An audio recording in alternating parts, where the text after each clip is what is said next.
We right? Good to go. Okay, thanks, Craig. Welcome, everyone. We have Alderman Councillor Burnett, Alderman Brackus and the Lord Mayor with us.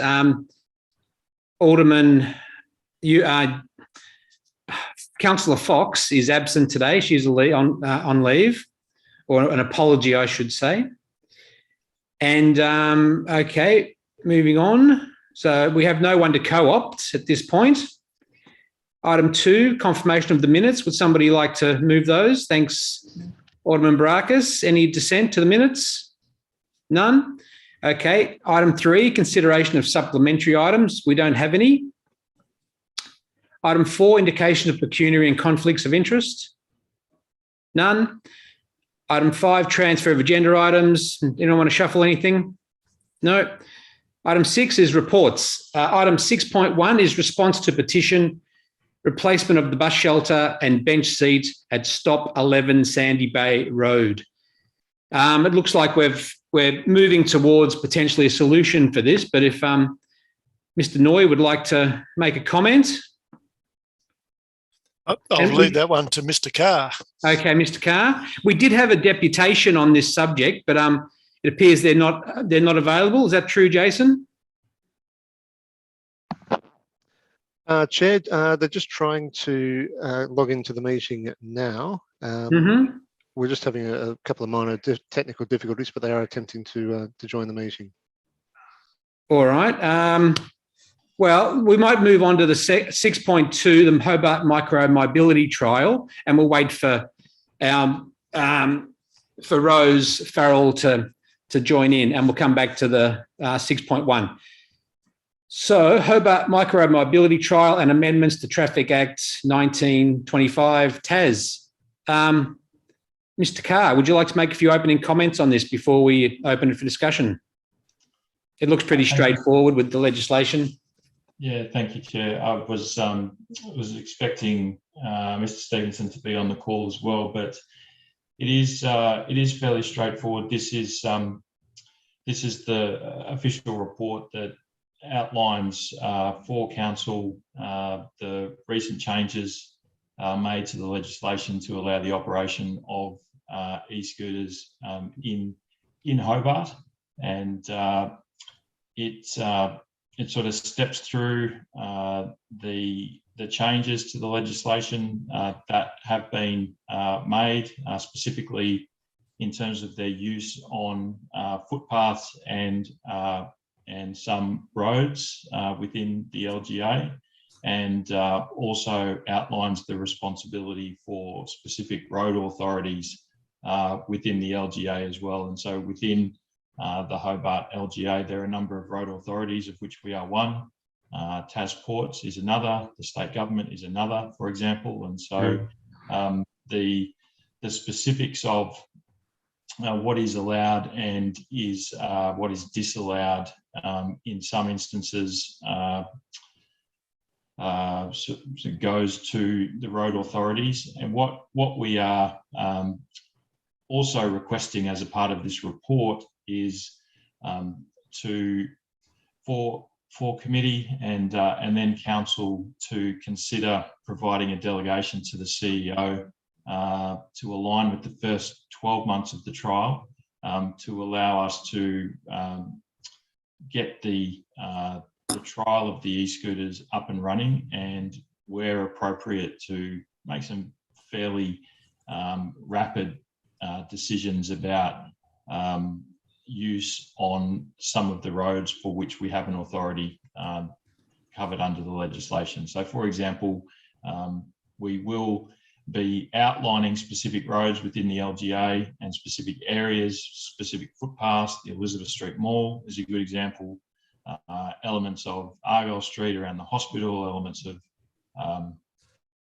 Collins Street, but for those other roads within the network where we need to make a decision, the report is seeking that delegation for us to get through the trial, and then obviously report back to council and seek sort of advice from council about it, the long-term approach.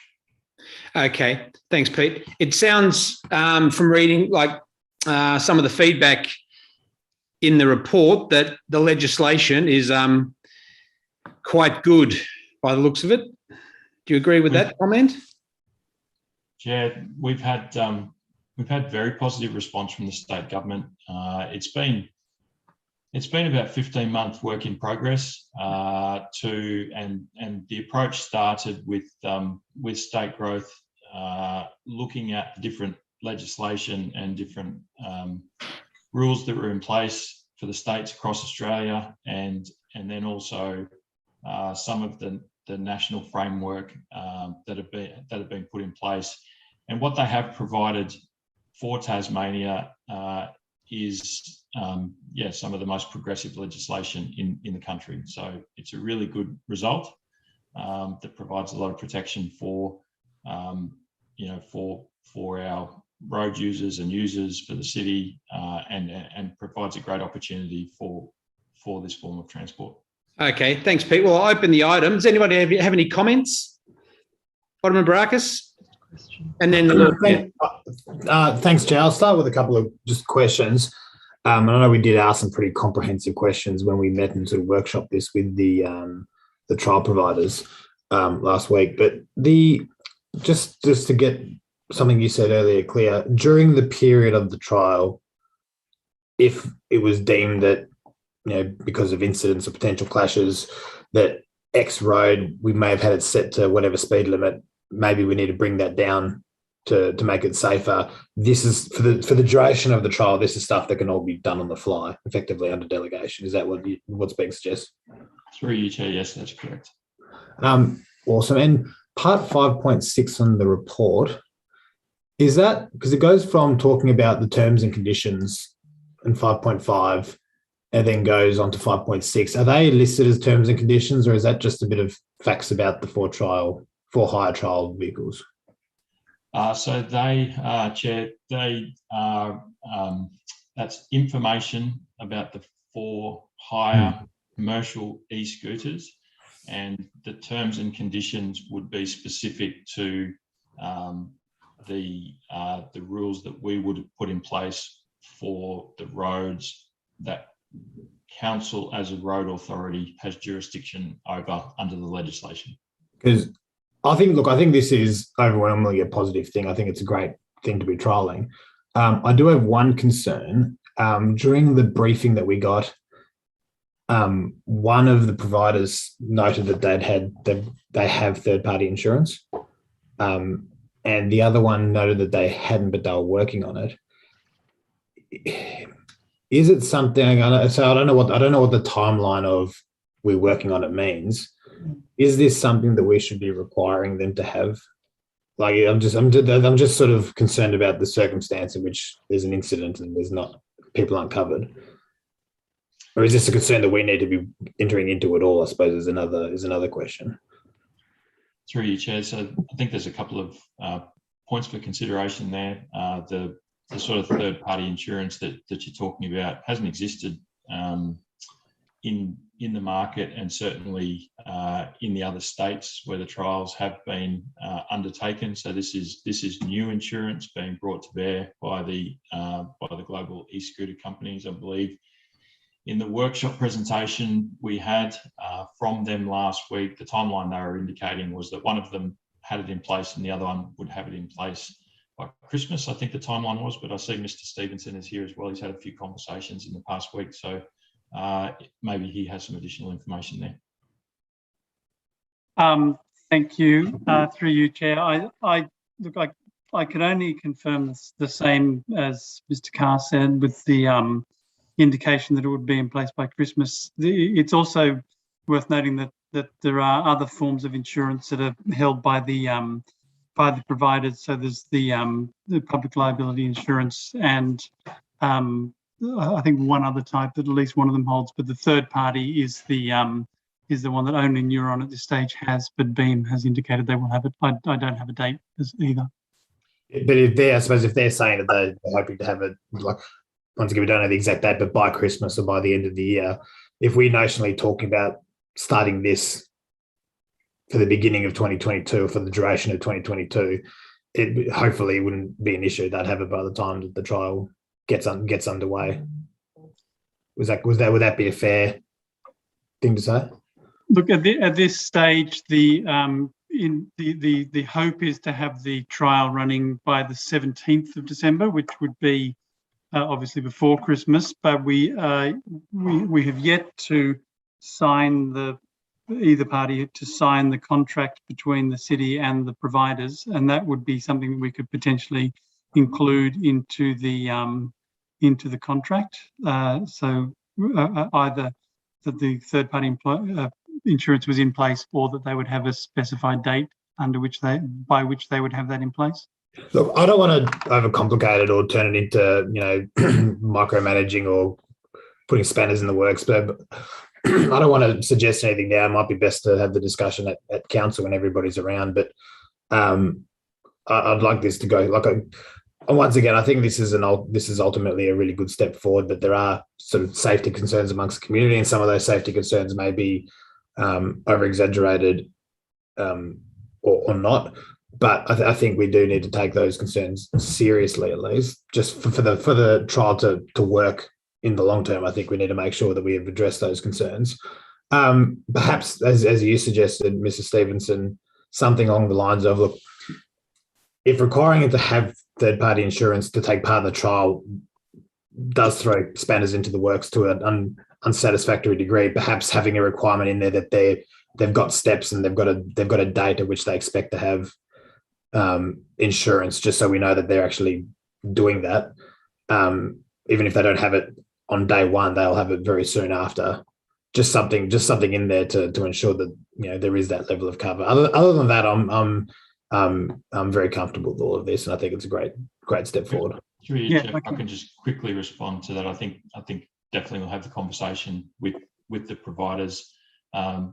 The insurance, it's worth noting that both the lower house and the upper house, when they were passing the legislation, felt very strongly that it was better to have an operational environment that actually had regulation, because we are experiencing now scooters right across the city, and those individuals, whether they are on manual scooters or e-scooters or skateboards or mono wheels or bicycles, those things, those forms of micromobility or personal mobility devices don't actually carry third-party insurance. So this would be an additional insurance, a third type of insurance specifically for the commercial providers, but it is separate to the arguments both the lower and the upper house made about the requirement for us to have this regulated environment in place.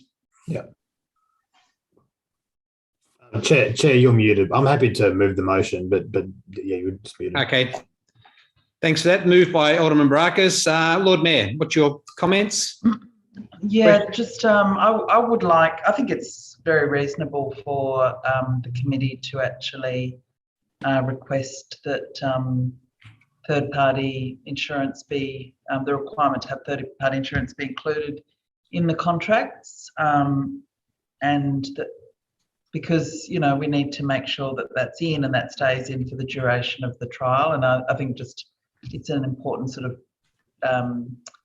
element to have that certainty in the contracts, that we can say to the community that both companies do have that third-party insurance, and so that we understand, we can actually explain to people, if you're a pedestrian and you are hit and injured, this is covered. So I think, I don't know how the best way to do that, and whether we need to put that in as part of the recommendation, that the contracts include a requirement to have third-party insurance operational. Through you, Chair, we can certainly include it in the motion, and it's part of the discussion we're having. And I believe it's something that is in the contracts now. Just the time frame isn't. So if the specific, if the amendment to the recommendation is that it is third-party insurance before they can participate in the trial, if that's what we're asking, then that gives us some specificity to go back to them. Yeah, I think these are big companies that are, I'm sure they've got very close to finalising the product. I think it just sort of saying that needs to be in our contracts from day one is an important thing that we can and should do. So, Alderman Brooks, are you happy to put that into the recommendation? Lord Mayor, I am. I think I might just take some advice from Mr. Stevenson. I think he sort of said some things about that if he might suggest some wording as to what might be practicable, but also get that desired result. Because I think the Lord Mayor and I are on a unity ticket on this issue. I think it's about safety and giving some peace of mind to the public on this. Can I just jump in here? Would it be better to get clarification on this over the next week and see what the deadlines are, or sorry, the timeline is for that third-party insurance, and then bring this back to us before Monday week's council meeting, so we can get an accurate amendment to this? Yeah, through you, Chair, the operator has just confirmed to me that they would have it in place by the 17th of December anyway. But the wording in the contract actually says the operator must maintain the following insurance policies during the term, and one of those is riders third-party liability insurance cover for each hire of a PMD with cover of at least $1 million per incident, and aggregate cover of at least $1 million, which is able to be topped up as required, and any other insurances required by law, as well as group personal accident and public liability insurance. So I think those, unless there's any request by the operators to change those terms and conditions, I think those are already written into the contract, and they're very well specified there. So I think we're probably okay. Right. So we've got it covered. I think we just because I think this is something that will come up. So I just want to make sure that we've got as much clarity on this as possible. So they said that they will have the insurance in place by the 17th, and we're expecting for the trial to commence from the 17th. Is that correct? That is correct, yes. Well, look, if that's the case, I'd prefer I'd be more comfortable. I think because I think it's a question that's going to get asked. The second this hits the paper, the council has approved this wonderful trial. People are going to ask questions about safety, and they're going to ask questions about liability and all those sort of things. So I think it's best that we at least make it clear. And I'm happy to take suggestion on wording just to make sure that what we have is appropriate. But can we note in the motion? Can we add something to the motion? I'm happy to add it in myself. That we require or note the requirement that for the duration of the trial, third-party insurance will be required by both providers, which is already in the contract. Yeah, but noted in the motion so it's clear for anybody that sees all this. If it's already in the contract, note the requirement rather than adding a second requirement on there. Have it noted that this is required. Okay, all right. Now, look, I agree with that because there will be challenges. You're right. People will, be having a go and arguing, is there an insurance cover on this? So if it comes up, anyone that looks at it, the first thing they're going to see is, yes, we've done this. We've delegated authority to the CEO. It's for 12 months, and we're noting that there's both providers will have third-party insurance. And I think look, happy to include that in just for clarification, rather than have people ask us endlessly. Yep. All right. Yep. Sorry, Chair. I agree with that. But I did have one other query. Just before we sort of delegate this off to the CEO, I did wonder about, because at the moment we have a grid in the city that, on the footpaths, I think it's Elizabeth, Collins, Liverpool, we do have signs up, and we've already delegated. It's not just the Elizabeth Street Mall. It is, I think, a number of the busier footpaths that you're not allowed to ride bikes or skateboards on the footpaths. I think it's further up Elizabeth Street and some of the side streets. And in some ways, I think it would save us all a lot of headaches if you also aren't allowed to ride scooters on those footpaths, electric scooters on those footpaths, because there's a reason we've, years ago we decided these shouldn't be for, there's just not enough room. Our footpaths aren't wide enough. But some of those streets may be okay for the actual scooter to go on the road. But I think Collins Street is one of the ones that's got a dotted line down it, for example. So that would mean it can't go on the road. Can I just sort of seek clarification about what your thinking is in some of those spots where can we actually try and, allow them to be on the road even though there's a line down the middle because there's quieter city streets as opposed to the footpaths? Yeah, so through you, Chair, I just had confirmation, by the way, that the other vendor, they've both said that third-party insurance is in place or will be in place by the time of the trial, and one of them has already got it in place. The requirement for the CEO to have delegation for roads is separate to the footpath issue. So as the legislation is written, PMDs will be allowed to go on all footpaths, and then it's up to the road authority. Sorry, it's up to the council. It's up to council officers to put up those no PMD signs on any footpath that they don't want PMDs to ride on, and that would include all of those ones that you mentioned that have already got no scooter signs on them. But that's generally something that I think is done by the traffic group in council, not through the CEO. And so and then if we were to request Collins Street, or if we were to gazette Collins Street, then that would be something that, as a road authority, we had to put that into the gazette. But the footpaths are a separate matter. That's we can put a sign saying no PMDs on any footpath at any time without needing to go through the gazette. But if we don't put a sign there, then by default the legislation will allow 15 km/h PMDs on the footpath. Yeah. So it's your intention though to do that in those sort of busy city footpaths. But I guess my concern is we still want to have somewhere for these vehicles to be able to travel in the city. And until we have bikeways, can we add some of these actual roads, even though they might not meet the requirements? Through you, Chair, that's exactly the delegation that we're looking for. So rather than having to come back to council every week to say we'd like to add this road, take this road off, add this one, the legislation is very flexible and provides that to us as a road authority, and we're simply suggesting that council provide that delegation to the CEO to make decisions as the road authority, so that we can turn roads on and off as required very quickly through the trial. Okay. All right, Alderman Burnett, Councillor Burnett. Thank you.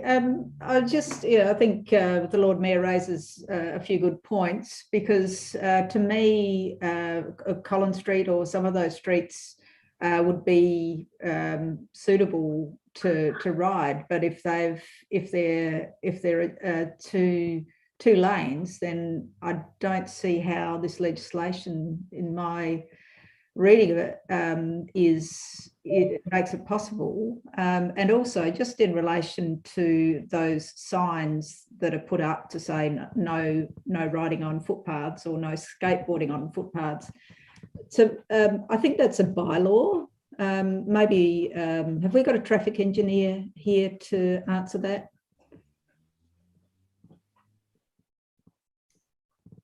Yeah. Look, I'm not quite sure it's a bylaw. I understood that was part of a legislative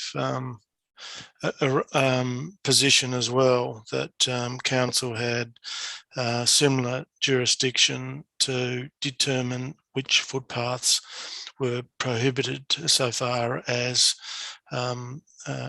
bicycles, skateboards, scooters and the like. So my understanding is that it is a legislative position, that delegation that council has.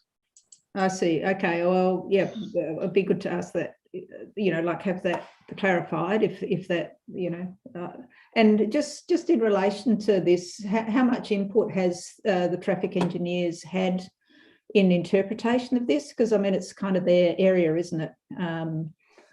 So just through you, Chair, to Mr. Carr. Yeah, Chair, let Stevenson. Yep. Thank you. Through you, Chair. So the traffic. So essentially, Owen Jeffersoni has been our counterpart in the traffic area, and so we have briefed the external consultant. That occurred originally with Louisa Carter, but also with Owen since Louisa has been on leave. And so Owen was instrumental in putting the brief together to the external consultant, whose report has been submitted. And then Owen was given the officer's report for his edits and amendments, and he put those in. And so the report has been written by the two areas, Smart and Sustainable City and City Mobility. Okay, well that's certainly what I'd like to see. I mean, we had some discussion yesterday at the active transport meeting in relation, like just around that legislation and these changes, and like it's, yeah, I mean, we're having so many things in place is good.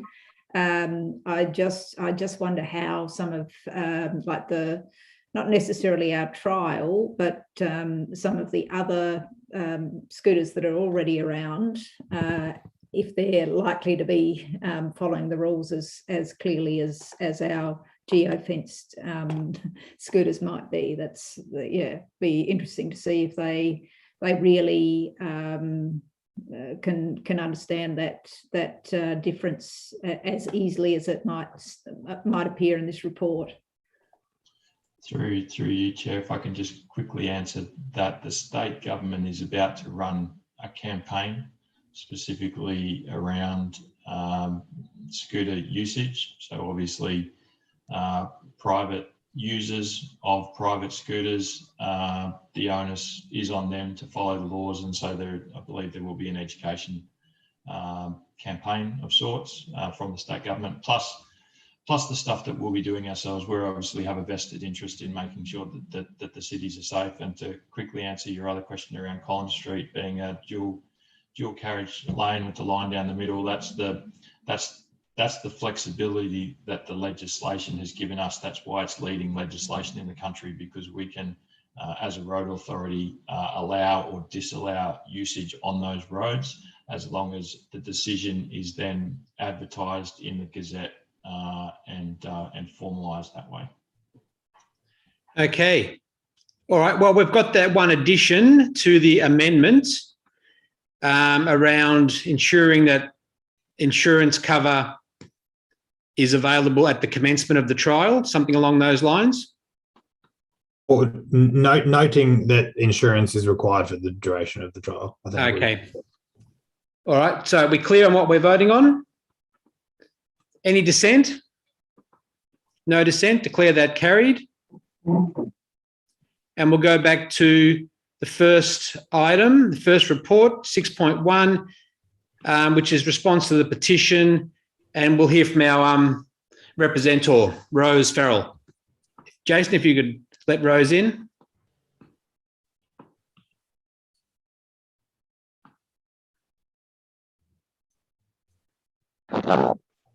We've got Rose on now. Rose, I believe you might be on mute, and if it's possible to also show your video as well, please.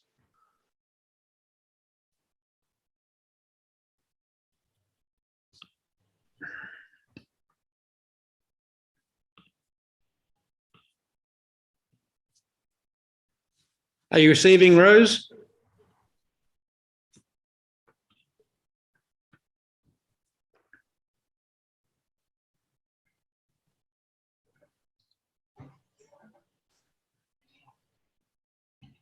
Chair, maybe Mr. Stevenson could just give a brief summary of the report. Yeah, go ahead. Yep. Rob, you're on mute. You're on mute, Rob. Sorry, through you, Chair. I have opened on the other screen. So the background to this is that there has always been, or there has long been, a bus shelter outside the Rest Point Casino on Sandy Bay Road. The Rest Point, the federal group, were doing some landscaping and requested to Metro that they remove that bus shelter. It was removed as requested. Then there were numerous complaints made, I think directly to state government, at which time the minister declared that they would put that bus shelter back, or see that the bus shelter was returned. In the meantime, a group of residents has put in a petition asking that council helps facilitate the return of this bus shelter. It was never on our land and it was never our bus shelter.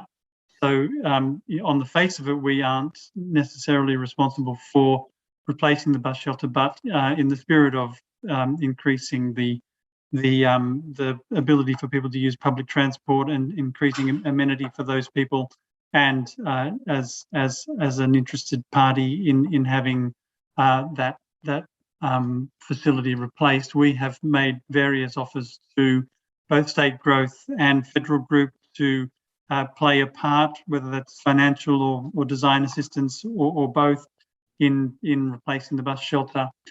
We've had responses from both State Growth and Federal Group that they would like that to happen. Federal Group has offered another spot. They don't want the bus shelter to go back in the spot that it was, but they've offered another spot along their wall, which would allow the bus shelter to be partially off the footpath. The difficulty in this location is that the bus stop itself can't be moved, and so that would put the bus shelter some 20 metres or so away from the bus stop, which doesn't necessarily matter. But the reason we can't put the bus shelter on the footpath just where the bus stop is because that's also a two-lane bike path, which is extremely popular with cyclists, and putting a bus shelter in the middle of it would be very difficult to justify. So we're working through that process of working between the three agencies, federal, or four agencies really, Metro, Federal, State Growth and City of Hobart, to get a DDA compliant bus shelter put into that location, which would be half on Federal's land and half on our footpath, or some proportion on both. And then we have also offered, the timing isn't right for us to do this immediately, but we've also offered to for this to be potentially one of our new digital bus shelter projects, but because we aren't yet at the point where we can build those, the timing may not be right for that to be the case. And Federal Group has got fairly strict requirements on what this bus shelter would look like. They don't particularly just want another catalogue aluminium bus shelter. So we are working through all of this, and we've responded in those essentially those words to the petition, and we're hoping that we would be able to move on this fairly soon in the new year. Okay. All right. Thanks, Robert. Rose, welcome. Hear me now? Yes. Sorry about gotcha. Yes. Thank you very much for the report. So just before you start, yeah, you've got 5 minutes, yes, to present to us, yes, or to give your deputation, and then we can ask some questions. Yeah. And thank you very much for the report, the manager and the director who put this forward. And there are a few things I've read carefully through the report. There are a few things that I wanted to comment on. The first being that it seems I understand that the council can't take over, just put something there. But I just wonder the basis on which the federal hotels or West Point was able to take it away. I mean, without contacting either Metro or Metro was asked to take shelter away, but without contacting the city, because that has implications for many other bus shelters that are near other businesses. It will become a trend without there being any accountability. And the other thing, that point 2.3 in the report summary talks about the entrance site and the reasons, as you explained. But it is only a pedestrian entrance point. It will never be a drive-in entrance point, those heritage gates, because of the road safety issues. So that it seems that the very pedestrians who might be wanting to stop at Rest Point because they are staying at the place, or locals who needed to move, that those people are being discriminated against. Car drivers have wonderful access and they have an under parking area and everything. But pedestrians just have to get out or wait on that extremely windy place. As you can see from the photos that I provided, compared to the one that was in the images at point 3 on the report, there is no shelter there or bushes at all until we get to that possible place where the little arrow is. Now, there's nothing there at all, and it's just open. So very, very windy, very unsafe and very unhealthy for anyone of any age trying to stand there at that place. So that's the other. And the Metro at point 4.4 in the background, has the council been shown any actual figures for that stop? Because it is my stop. I catch the bus both directions on both sides of the street, and there's always people getting on and always people getting off at the casino, and it's not even a peak tourist time. It'll be even more so, I promise you, after the 15th. So it surprises me a little bit that there's no actual explanation for that. And I wondered when that assessment was done of that. The people who get on buses there too, the people who get on buses there go to a lot of different. We've lost you, Rose.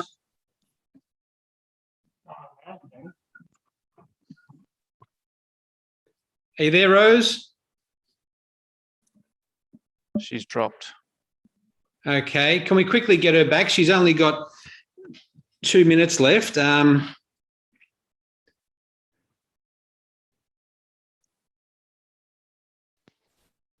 just try to contact her now, Chair. Yep. It's also having difficulty with the images. Sorry about that. Yeah, look, don't worry about the images. We can look at them later if need be. I think we're all familiar with the site.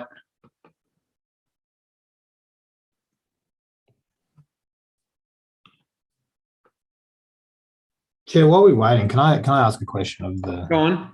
Just in regards to this and listening to the deputation, are we in a position to require anything here, or are we effectively playing mediator between Metro and the federal and concerned residents here? Like, do we have any powers to do anything, or are we just here to sort of play nice? Well, I think as Robert said, we're here to try and negotiate something out of goodwill to the community and try and find a suitable location for another bus shelter. Yep. Right, Robert? That is my understanding, certainly, yes. Yes, if I can continue, I'd like to say that we've got 2 minutes left, Rosemary. The community vision and the strategic plan, the Pillar 5 parts of the report, equality is talked about. A lot of those things there align with improving access to public transport. And it's a very, very visible spot too. I mean, if people are driving with cars up and down Sandy Bay Road all the time and they see someone standing at that bus stop in the rain, getting soaking wet, blown to pieces because there's no shelter whatsoever, it's the poorest advertisement you could have, for public transport. I think that's a key issue, because those transport issues and as well as technology issues are an essential part of Council's brief.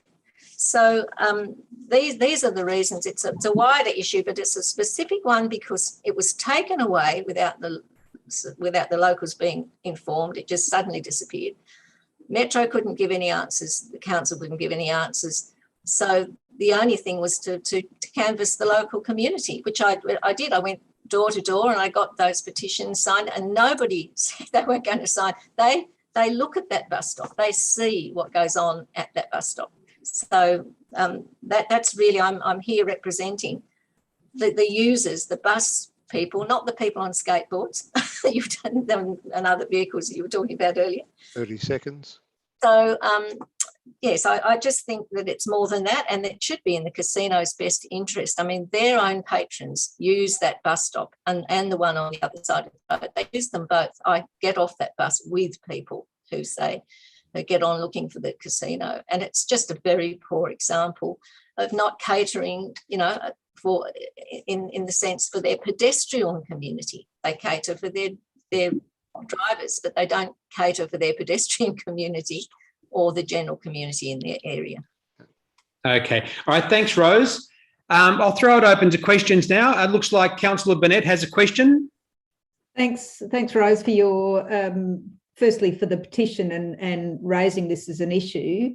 As you're probably aware, bus stops are in this sort of strange limbo land for jurisdictions.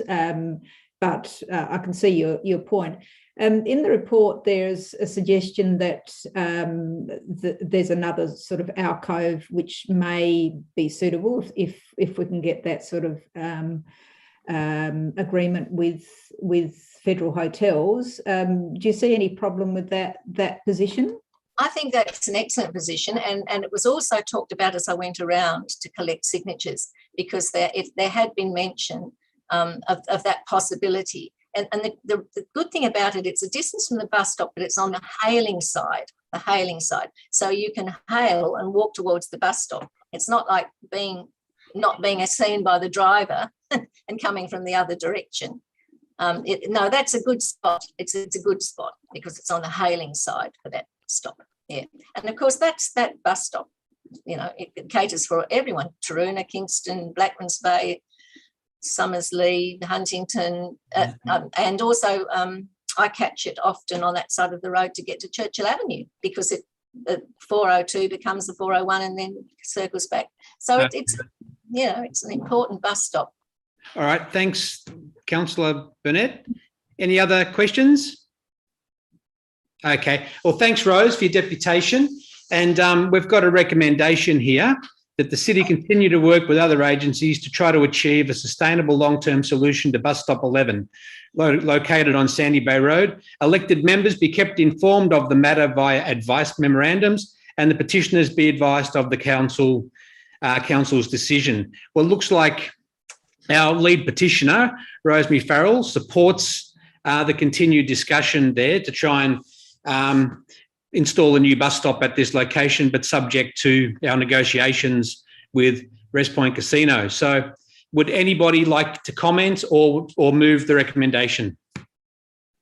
Councillor Burnett? Yeah, thank you. I'm happy to move the recommendation. That might, I don't know if it's will have an impact beyond what's already been discussed with Federal Hotels, but perhaps the Lord Mayor could also write to Federal Hotels. I see this, you know, and I'd be interested in what Mr. Carr and Mr. Stevenson have to say, but I see this as a real potential for Federal Hotels to participate in providing one of our New Butte bus shelters in this spot. I mean, how far are we off having those flexible bus shelters available, and would this be a good pilot run? Through you, Chair. So we've finalised the commercial arrangements with Super Manoeuvre, and we're going through the process of the detailed engineering at the moment. So we're probably 6 months away, really. But the federal group, to answer your question, are really open to to something that they feel would fit their precinct, and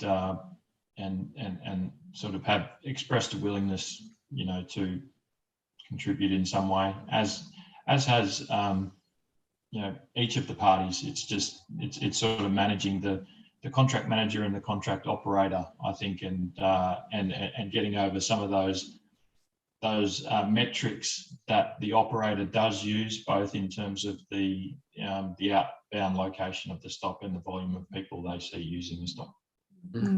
Thank you. And yeah, so thanks for that. So that's 6 months away, but that's not all that long. When the Lord Mayor was away, I attended a Metro Mayor's meeting, and we had a presentation in relation to some work about the wicked problem of improvements to bus shelters and whose responsibility it was. And I wonder perhaps if it's possible for that report that we had presented at that meeting to be distributed to the committee and elected members, if possible. So who has that report then? Well, that would be the CEO, I think. Yeah, Kat Panjari's got it. I can send it. Yeah, thank you, because I think it's really quite useful in that sort of broader context of bus shelters, not just this one that Rose has raised. So I'm happy to move the motion and that the Lord Mayor write to Federal Hotels in relation to this in particular. Okay, I don't have any objections to that. I'm happy with the motion. I'm just, can I ask a question? Go on. Yeah, I'm just feeling a little bit like, I know it is a bit of a tricky one, but I'm just trying to work out, do we also need to, I mean, is it useful for you to have a council decision to say that we actually are seeking the state government, or is it federal to contribute to, or in Metro to contribute to the replacement? Because, you know, in some ways we don't want to automatically just be asked, well, you know, you fix it. Even though we didn't sort of create the problem, that nothing's going to happen unless we actually put our hand in our pocket. Like, would it help to have that council seeks funding support from key agencies to ensure, a bus stop can be delivered there? And also the other question is just whether we could put some sort of time frame on this, because I can see this is one of those things that could, drag out for a couple of years if we don't sort of try and resolve it quickly. I would imagine, Lord Mayor, that part of the negotiations or the continuing work with the other agencies would cover off on who's going to pay for it. Because I'd hate to think that Hobart's lumbered with the entire cost and that everybody backs away from paying anything. Could we just get a clarification on whether that's part of the negotiations through you?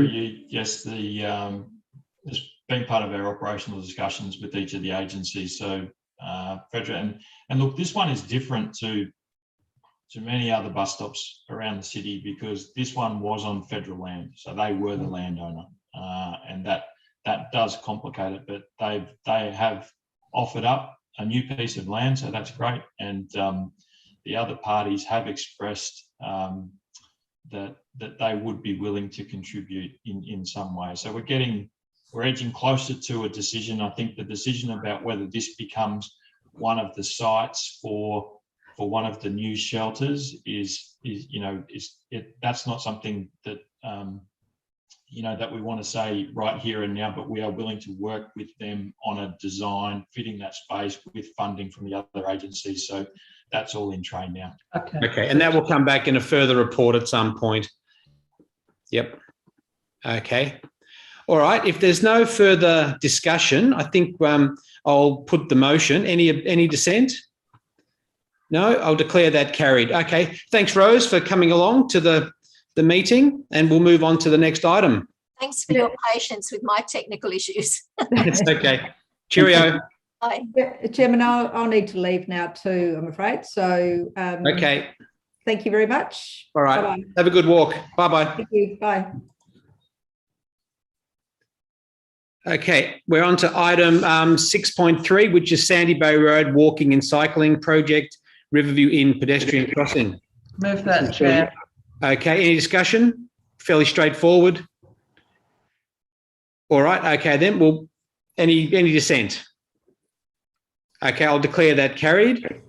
Item 6.4 is the Argyll Street Car Park Works Program. So this is quite extensive, the amount of changes that have been made and future changes as well. So very good work. Who would like to speak to this? Which officer? Mr. Carr. Thank you, Chair. So the where this one started was, as we all know, Argyll Street is a significant council asset right in the middle of the city.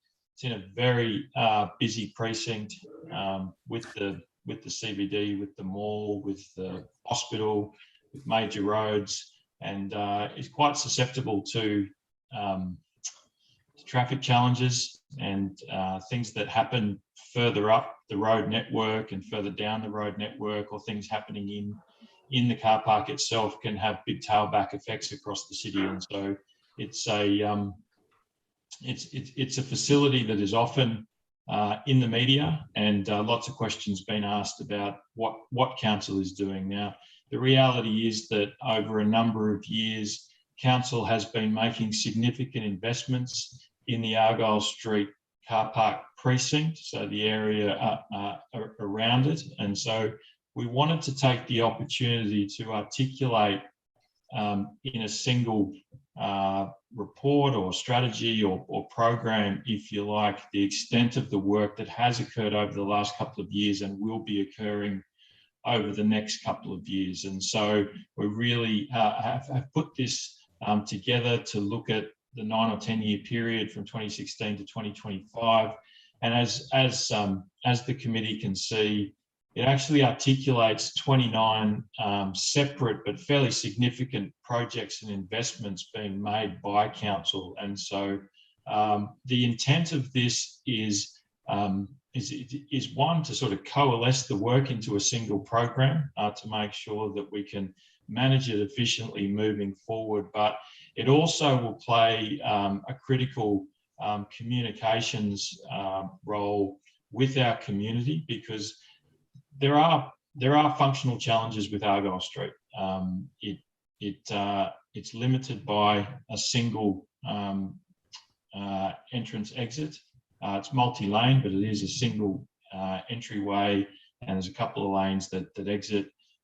Even with the extensions of the Wellington Centre car park, no additional entrances and exits were made. It's quite a large facility, and so a couple of the specific initiatives we've identified in there are the ones that we are looking to address the functional operation of the car park in terms of how cars get out and how they get out on busy days. And those are the days that, that typically we find ourselves having to respond to the media about what is going on. And so the document tries to recognise the constraints, tries to recognise sort of, the long history of this asset, the importance of the asset, but also to identify the very significant investments that council is making over a long period of time to continue to enhance the precinct around Argyll Street. Okay, thank you, Pete. Lord Mayor or Alderman Barakis, do you have any questions? Yeah, just a couple of questions. Do we say, I think it is really important that we actually name up the fundamental challenge that it doesn't have enough exits, and that was probably in the summary it doesn't really sort of say that specifically. What worries me is it almost sort of not standard, or not Australian standard, or almost fundamentally I'm not saying non-compliant, but you know what I mean, like do we as decision makers need to kind of take an even bigger step to actually, if it's not fixable through something simple. Through you, Chair, I think it certainly opens a discussion for council. I mean, there are some strategic decisions to be made about this. It is a very significant asset. It is a strategic asset.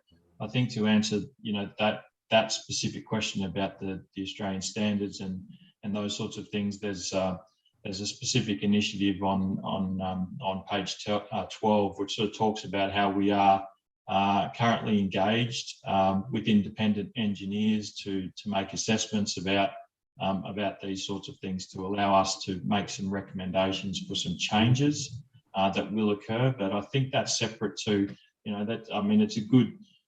it's a good question, because it does talk to, I guess, the heart of what this is about, which is the ability for council to have a broader discussion about the precinct in which this car park sits, as opposed to just the conversation about the car park, because it'd be very difficult ever to fix it as just an operational car park. So there are broader decisions to make.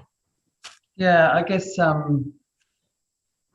So when will we sort of have, before we sort of start spending lots of money and prettying it up, I mean, is it, do we need to sort of think about that bigger question about whether, it should become, the hospital should purchase it or be offered it, to see whether it's more suited to a car park that has less of that coming and going and more of the kind of the worker, the long-term parking for workers, hospital workers. Chair, I think we're really in the hands of council when it comes to that sort of question. It is a significant asset, strategic asset. I think the changes that we continue to make and the initiatives and projects that have been identified even over the next couple of years, they are important changes that need to be made, regardless of whatever the strategic future of the facility is. Do you have any comments? A couple of questions, then a couple of comments. I suppose the Lord Mayor spoke to a couple of my questions. What exactly would we envisage as far as what we actually can do to address that traffic issue of people coming out of the car park? Like what actually is there that we can do? Chair, one of the potential solutions we're looking at, but again, this is preempting what the engineering analysis is going to tell us, is a relocation of the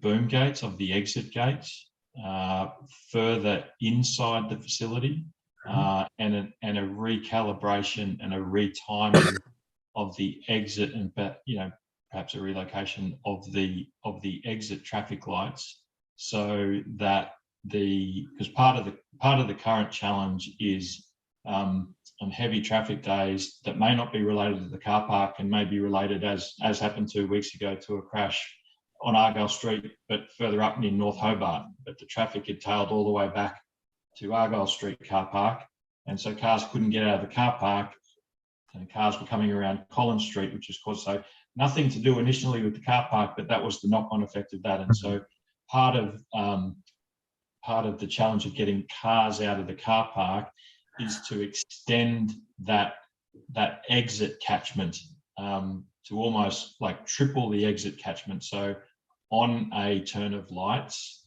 a bigger volume of cars can exit the car park, and then that be timed with the traffic lights in collaboration with the traffic engineers at State Growth, as an example. Okay, and thank you for that. How does forgive my ignorance here, how does moving the boom gates further in help mitigate? Through you, Chair. So one of the challenges at the moment is the the ability of cars to exit the car park on the current timing of lights. And so by moving the boom gates further back up the ramp, they would have exited the car park, but then they would just be waiting to sort of spill out onto the street, if you like. So with the boom gates further back, they could be released into the stream of traffic as the traffic opened up, as opposed to at the moment, the boom gates are essentially right at the lights. And so if the lights are red and the boom gates are up and people can't get out, so that's the thing. It's a catchment.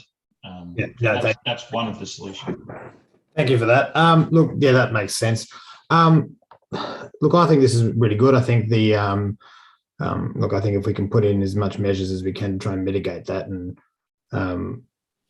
work for sort of some substantial solutions, that would be really good. I think all the aesthetic sort of modernising of it looks really good. I like the living with the green wall. I like the sort of what's been proposed for the artwork. I think this is, it's the most used and most critical parking asset and piece of parking infrastructure that we have. I think it's important that we make sure that it's up to standard for a capital city. And I'd definitely be concerned if we're talking about having conversations of disposing of it, because I think it is a critical piece of infrastructure in the city. And I'm not sure how commuters or people wanting to come into the city would feel about us discussing getting rid of that. I know that sort of hasn't formally been floated, but I'll just sort of indicate some concerns there. But I think what's being proposed here in front of us is good, and hopefully it does go away to mitigating some of those traffic impacts when we do have busy traffic days. Is there ways, I suppose, just further on, is there ways to, I don't know if you could sort of say on those busy days, have that left lane become, and I might be saying ridiculous stuff here, but have that left lane become exclusive for cars exiting, and then have the middle lane also be able to have the middle lane at Liverpool Street also be able to turn left onto Liverpool Street, so you can kind of have cars filtering out of the car park without having to wait for other cars, but then both lanes can turn left onto the block, so to speak, further up to avoid clashing. I don't want to get overly prescriptive about it, but is there things like that, or sort of conversations like that can help with the flow during busy times, potentially? Yeah, Chair, through you, absolutely. And those things exist in the current operational traffic management plan. So when when the traffic gets heavy, we do deploy officers onto the street. We're obviously limited in terms of what they can do as compliance officers. On really bad days, an extension of the traffic management plan is we get TASPOL involved, and TASPOL officers come and stand on the corner of Argyll Street and Liverpool Street and stop people from turning left into Liverpool Street, because if Liverpool Street isn't moving and people are trying to get around, so they make people go up Argyll. And so it's a tricky precinct, but those things do help, and they are in our plans at the moment, but TASPOL isn't always available to help. Okay. Sorry, Chair. Sorry to extend this, but I do feel I just at the risk of something turning up on Facebook saying, Lord Mayor says sell Argyll Street car park. I just want to just clarify that wasn't really my request or intention. I guess what I'm suggesting though is there's a lot of work to be done here. And clearly, this is a really important asset for the hospital that doesn't really seem to have their own parking facility for their staff, and the hospital is expanding. And I just wonder whether there's some sort of partnership or agreement that could see the hospital having, maybe more spaces. This whole 24-hour thing is obviously really crucial. Could they help fund those changes so that we can actually get that happening, so it's a better facility for shift workers. I guess that's more, yeah, can we somehow try and sort of start those discussions more seriously about how they can help and be a stronger partner in you know, the use and utilisation of the car park. Okay. Mm-hmm. Is that a question? That's sort of a question for Mr. Carr. Lord Mayor, through you, Chair. Look, it's absolutely a discussion we could start, and I think the intent of the question to sort of consider the precinct impacts of decisions around Argyll Street is definitely something for council to consider moving forward. So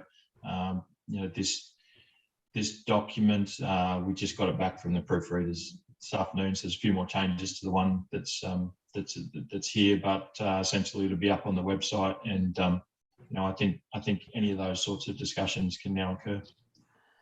So again, I don't know whether it's worth just having something in there as well, like adding something that council engages with Department of Health and the hospital management around whether we can partner with them to advance some of the projects, particularly the 24-hour parking project, because I think that is, as you've identified, something they want to see. We'd like to see it, but unless we get some additional support, it's not going to happen quickly. Can I just add that as an addition? So you'd like to put an additional clause. Hang on, let me scroll back to the recommendation. Yeah, just that that council or the CEO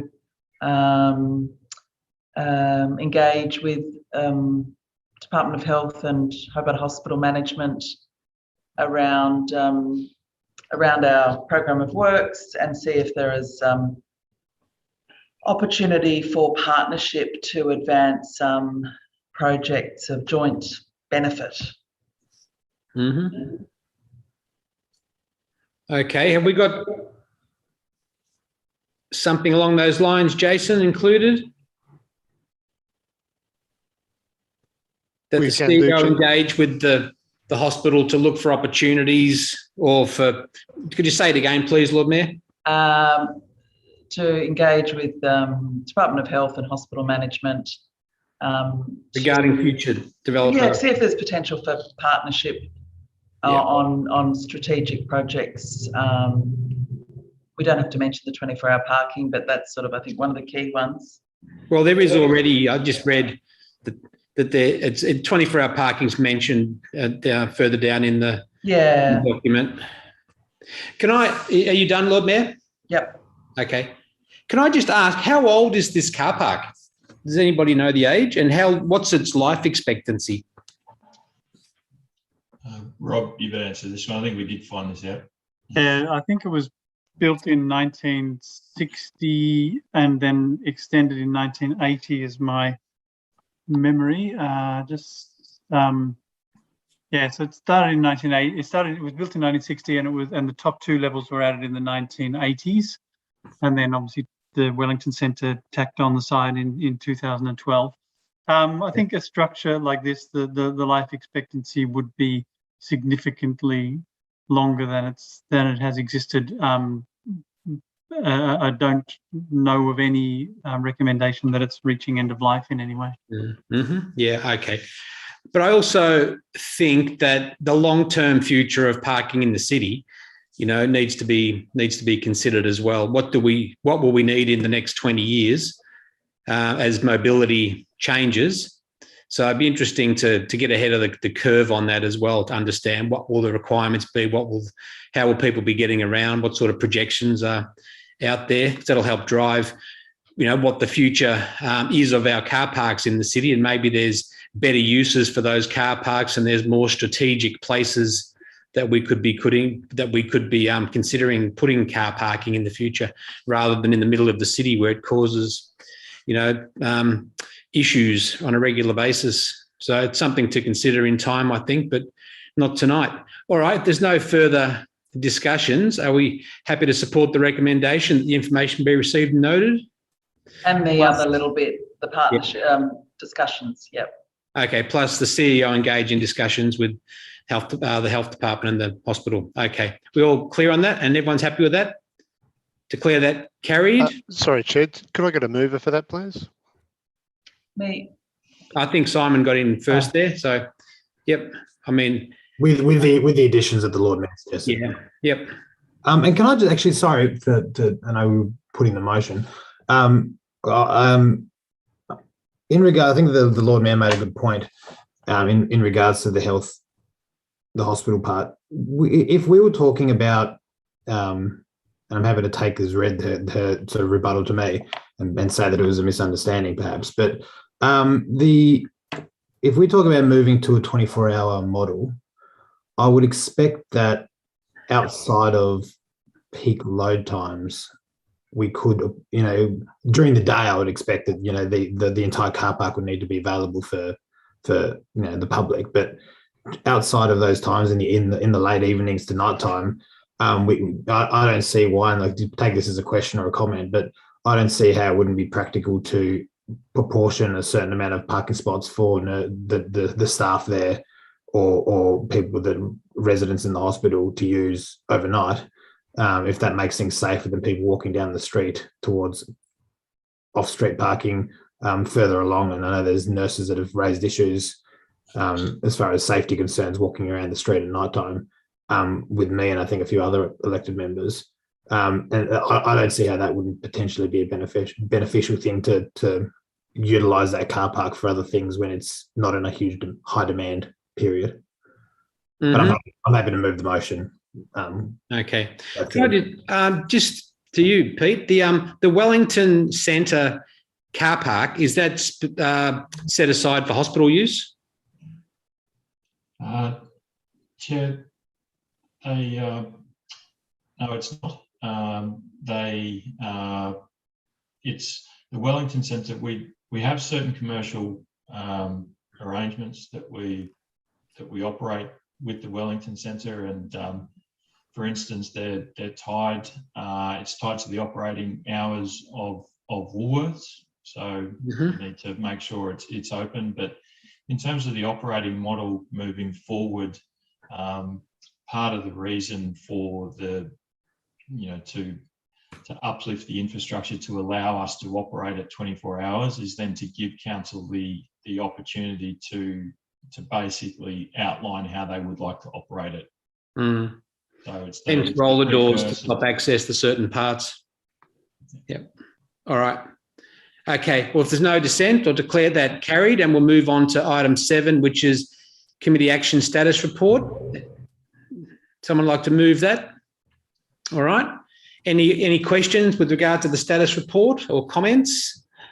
No? All right. No dissent. I'll declare that carried. Item 8, responses to questions without notice. There's no discussion on these, I don't think. Someone like to move those? Or dead heat there. We'll go with the Lord Mayor. Yep. Okay. Moving on to questions without notice. I've got 2, Chair. Okay. First one's one's a timing question. The zebra or wombat crossing, I'm not sure which one it is, that's due to go over the bottom of Montpellier Retreat. When's that project happening? Sorry, Lord Mayor. We're programming it to be in the quieter trading period of the year in the middle of 2022, thereabouts, and when we can get workforce to be available to do the work, because our workforce are very familiar and capable in working in that sort of challenging location with particular needs of the market and traders. So that's great. Yep. Thank you. And the second one was just in response to something raised with me by a couple of people, is just another quite busy intersection in the city. And I'm just wondering, has there ever been an assessment of the need or practicality of a zebra or wombat crossing or crossings at the intersection of Collins and Victoria Street? So this is where there's Fuller's and now there's sort of Bed Bath and Table, and now Minimax is there, and it's actually one of the busier pedestrian areas in the city. I'm just wondering if anyone's looked at that before. I need to take that one on notice, Chair. Okay. No worries. Alderman Baracus, do you have any questions? Chair, you'll be pleased to know that I did have one and I've completely forgotten it, so I don't have a question. Excellent. I'll jump in with mine then. Okay, thanks. I've got two questions. The first question, and I've sent these through already to you, Jason. The first question is, what is the process for seeking permission to create a nature strip garden? Does the council have a brochure outlining the process and what council resources are available to assist? And the next bit is, how many or what percentage of our nature strips does council currently care for?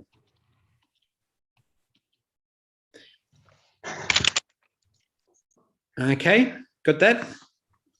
I think that's, through you, Chair, I think that's addressed probably to my Yep. area. Look, I'll take that on notice and provide a report back to council. Okay, thanks, John. Can I just say, Chair, that I think that's that whole issue of nature strips is a really interesting one, because I went looking for... No, I'm sorry, there's no discussion on the questions, Lord Mayor. Oh, I'm going to have to... Yep. Can I just add an extra question to that? Is well, after I've done my other question, then sorry. You can have another go. Okay. And my second question is, at the annual general meeting of the Lena Valley Community Association, held on the 26th of October 2021, at the Lena Valley Community Hall on Creek Road, a motion was passed to write to the City of Hobart. The motion is to request City of Hobart to action the approved speed limit reduction to 40 kilometres per hour within the Lena Valley Retail Precinct through interim static sign changes as soon as practical until variable speed signage can be funded and installed. Can officers please provide a response?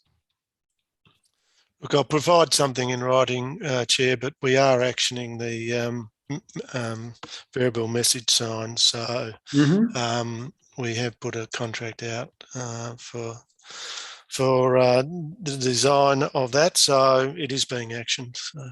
Okay, then. But happy to provide a written response. That'd be great. All right, then. Thank you. And over to you, Lord Mayor. Yes, just on the nature strips.